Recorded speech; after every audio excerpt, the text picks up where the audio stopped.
Photoshop में आप ये फाइल खोलेंगे, कंट्रोल ओ करेंगे और अपने रेफरेंस वाले जहां हमने हाई रेस की ज्वेलरी रखी है वहां पे हम देखते हैं कि किस तरह की पिक्चरें इसके साथ काम कर सकती हैं।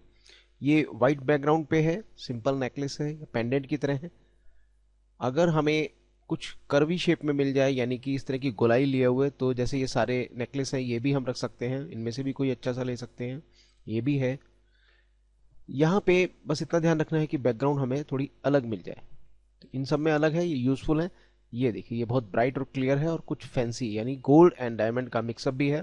इस डिजाइन को हम यूज करेंगे। इसमें हम क्या करेंगे, यहाँ से मैजिक वॉन्ड टूल, ये वाला देखिए आप, जिसमें ऐसे लगता है जैसे छड़ी के ऊपर सितारे से लगे होंगे, इसे मैजिक वॉन्ड टूल कहते हैं। इसको सेलेक्ट करके आप यहाँ टॉलरेंस को कम ही रखिए, 20 या 22 या 25 रख लीजिए, यहाँ 20 ठीक है। और ये कॉन्टिग्यूअस को आप राइट रखिएगा जरूर, और इस पे यहाँ पे आप क्लिक कर दीजिए। अब कीबोर्ड से शिफ्ट की दबा के ये जो बीच के हिस्से हैं, ध्यान रखिएगा सिर्फ व्हाइट पे ही क्लिक करेंगे, इस पे और इस पे। इससे क्या हुआ कि हमारा सारा जो ये व्हाइट है वो सेलेक्ट हो गया। अब हम क्या करेंगे, सेलेक्ट में जाके इनवर्स सेलेक्ट करेंगे, जिसका कमांड है कंट्रोल शिफ्ट आई। तो इनवर्स कर लिया। अब सिर्फ ये नेकलेस सेलेक्ट हो गया। अब कंट्रोल जे से हम नई लेयर पे कॉपी कर लेंगे इसको। जैसे ही कंट्रोल जे कमांड चलाते हैं, ये जो सिलेक्शन था एक नई लेयर पे आ जाता है। अब हम इसको ऑफ करके देख सकते हैं, ये हमारा कटआउट ही समझ लीजिए पूरा तैयार हो गया है। अब क्योंकि ये फाइल तो है RGB और प्रिंटिंग के लिए CMY के फाइल चाहिए होती है, दूसरा इतना स्पेस इसका वेस्ट जा रहा है, तो इतनी बड़ी फाइल बनाने का कोई मायने नहीं है। तो इसको पहले हम छोटा कर लेते हैं। ये देखिए, ध्यान से सेलेक्ट करने के बाद आप इसको बीच में कहीं पर भी डबल क्लिक कर दें या एंटर कर दें। अब हम इसका मोड चेंज करेंगे, तो इमेज में जाइए, मोड में जाइए और CMY के कर दीजिए। इसमें ये कह रहा है कि क्या मर्ज कर दे, यानी ये लेयर ऐसे फ्लैट कर दे, नहीं, हम कहेंगे डोंट मर्ज, ऐसी ही लेयर ही रहेगी। अब फाइल सेव एज में जाके आप ये PSD ऑटोमेटिकली ही आ रही है और यहां पे ही हमारे उसी फोल्डर में बनेगी ये फाइल, और हम इसको सेव कर देते हैं सेम नाम से, लेकिन फाइल नए एक्सटेंशन के साथ यानी PSD एक्सटेंशन के साथ बन गई। अब हम कोरल ड्रा में जाके ये फाइल इंपोर्ट कर लेंगे, कंट्रोल आई, और हमारा ये फोल्डर ऑलरेडी सेलेक्टेड ही है। इसमें हम जाके, ये इस वक्त हम रेफरेंस विजिटिंग कार्ड पे हैं, तो रेफरेंस में जाके हम ज्वेलरी हाई रेज में जाते हैं और देखते हैं यहाँ पे हमारा कटआउट कहाँ है। ये रहा, ये कटआउट ये रहा, और हम इसको इंपोर्ट कर लेते हैं। और यहाँ पे अब एकदम से क्लिक करके छोड़ेंगे नहीं, बल्कि बटन दबाए दबाए उतनी बड़ी पिक्चर बना देंगे जितनी की हमें चाहिए। तो ये देखिए, ये हमारे पास आ गई।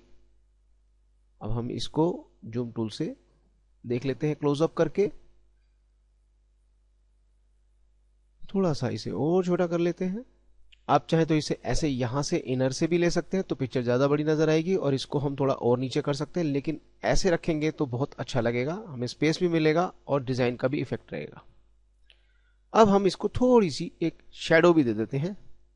तो ड्रॉप शेडो में जाके आप सेंटर से शेडो लेंगे, जैसे कि पहले ही बताया था आपको, तो आपके चारों तरफ शेडो आएगी। और अगर आप, तो ये देखिए, अब क्योंकि हम इसे बहुत पास से चाहते हैं, तो फीदर थोड़ा सा कम कर दीजिएगा, और यहां पे इसका ये जो ब्लैक पॉइंट से पकड़ के थोड़ा और पास में शेडो ले आते हैं जी। और इसका फीदर थोड़ा और कम कर लेते हैं, चाहे तो हम यहाँ फिगर टाइप कर लेते हैं, सपोज 4, और यहाँ पे इसको थोड़ा लाइट कर लेते हैं 35।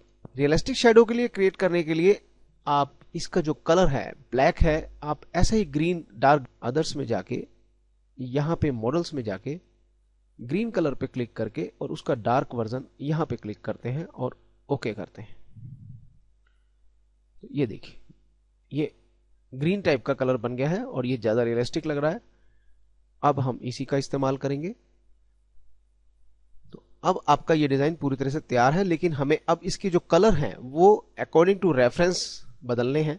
अब हमारे पास देखें तो दो हाफ बने हुए हैं, इस पे तो हमने मैटर सेट कर लिया है, और यहाँ पे हमने ये कंपनी का नाम या शोरूम का नाम प्रेजेंट किया। तो इसको अब हम जितना चाहें स्पेस में बड़ा कर सकते हैं, तो शिफ्ट की दबा के हम इसे बड़ा कर लेते हैं ताकि इसकी इंपॉर्टेंस और बढ़ जाए। ज्वेलर्स भी थोड़ा सा बड़ा कर देते हैं।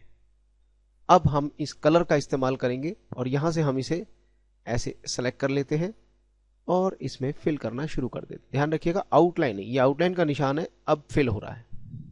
लेकिन ये फिल हो गया है हमारे इनर मार्जिन में, हमें चाहिए इसमें, तो आप इसे सेलेक्ट करिए और इन दोनों को पहले एक साथ सेलेक्ट कर लीजिए, शिफ्ट के साथ ये और बैकग्राउंड वर्जन, और शिफ्ट पेज डाउन से नीचे भेज दीजिए।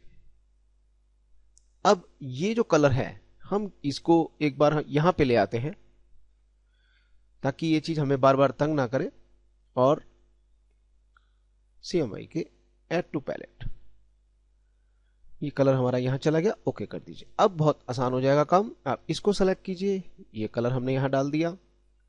इसमें जैसे कि उसमें था कुछ पार्ट में कलर था और कुछ में नहीं, देखिए हाफ में उन्होंने कलर डाला, लास्ट में नहीं। आप चाहें ऐसा भी कर सकते हैं, तो उसके लिए टेक्स्ट टूल लेके सिर्फ इतने एरिया को सेलेक्ट कर लें और उसमें ये कलर डाल दें। अगर आप पूरे में चाहते हैं तो पूरे में दे दीजिए। और उसके बाद यहां पे देखिए इन्होंने टेलीफैक्स इसमें नहीं दिया, तो हम भी इसमें भी ऐसे ही करेंगे। टेक्स्ट टूल लीजिएगा, सिर्फ नंबर को सेलेक्ट कीजिएगा, कलर डाल दीजिएगा, सिर्फ नंबर को सेलेक्ट कीजिएगा, कलर डाल दीजिए। यहां पे हम ऐसे 2 बिंदी डाल के स्पेस दे देते हैं। ऐसे ही इसमें भी ये कलर दे दिया, और एड्रेस में इन्होंने सब ऐसे ही रखा है तो इसे ऐसे ही रहने देते हैं। चाहे तो गाजियाबाद यूपी में भी हम ये कलर डाल देते हैं। ये वाली हम इसे ब्लैक ही रहने देते हैं। तो आप देखेंगे एक प्रकार से ये पूरा हमारा डिजाइन जो है तैयार हो गया है। तो बनने के बाद आप देखिए कि इसमें कितना अच्छा लुक आ गया है, और हमारे लिए इसे बनाने में कितनी सुविधा रही है रेफरेंस की वजह से।